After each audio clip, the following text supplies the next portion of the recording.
I'm the most Gilbert alcoholic you're ever going to meet in your entire life. The only thing that helps me get to sleep at night is knowing that I can get drunk cost effectively. You know, there are just mornings where I wake up going, oh my God, oh, how did I spend so much money last night? Oh, I got so drunk I must have made an ass out of myself. But then I find the tab from the night before and I go, hey, I only spent $8. The best part about being only half is that I can play the card whenever I need it. You know, so for example, if I'm over at a friend's house and they're cooking me dinner and I don't really want to eat it, I'll just tell them it's not kosher. But a week later, I'll go out to a restaurant with the same group of friends and I'll look the waitress in the eye and order a rabbi's worst nightmare. Yeah, can I get ham, side of bacon, and how about a Star of David made out of sausage links, please? And my friends go, Kyle, you couldn't eat anything we made you last week because it wasn't kosher. What's the deal?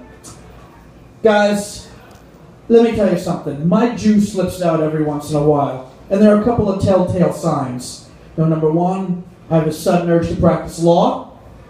Number two, I have a sudden urge to practice medicine. And number three, I have a sudden urge to write a diary in my attic.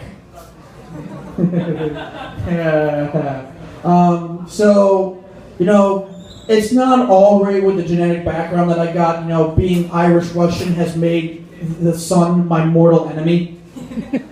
I need to wear SPF 200 just to make sure my sunburn stops at the 2nd degree. But it's not all that bad either, like, oh wait, no, I'm sorry, it's just stoner moment. But my brother, I got all the recessive genes, but my younger brother, got all the superpowers of the family. You know, like, he has all the traits that I feel like an older brother should have. You know, for example, like, I'm only 5'10", he's 6'3". Yeah, I'm like 210 pounds, he weighs like $175. I learned how to play bass guitar, he learned how to play real guitar. What I'm trying to say is if you had to guess which one of the two of us lost our virginities first, I wouldn't bet on me either. Yeah, you have better odds against betting against the Globetrotters, okay? But, you know, like, I got a few, like, not so obvious traits, you know, for example, like, you look at this, like, you can clearly tell I'm Irish, you know, I got the pale skin and the light eyes and the freckles. But my brother, well, let's just say he's got a schnoz that's meant for sniffing out loose change. You know, if you need to find $1.50, he can find in the deepest couch cushions, no matter how far down they go.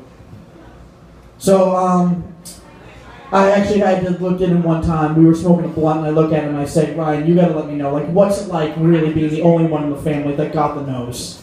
And he goes, it's not that bad. You know, breathing's a lot easier.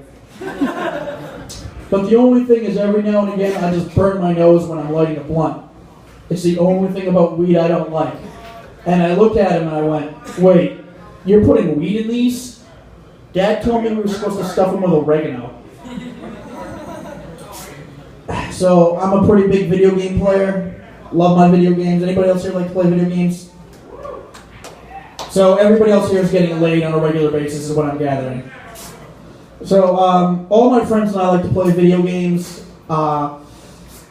One time, though, we were all hanging out at my place just playing video games all day. And then finally, we realized, holy shit, guys, it's 4 o'clock in the afternoon. And we haven't done anything. We need to go out in the world and experience new things and witness life for what it really has to offer. We went to Dave & Buster's. For those of you who don't know, Dave & Buster's is just Chuck E. Cheese with alcohol. We went from playing video games for free and drinking beer for free to paying for each game and beer we drank. That's the opposite of logic, okay? That's like being a porn star and then buying a hooker when your shift's over.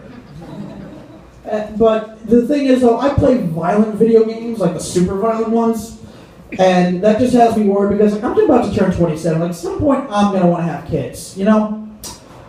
But I know I can't let my kids see these games because they're so fucked up and so messed up. They'll mess up a kid's mind worse than porn will.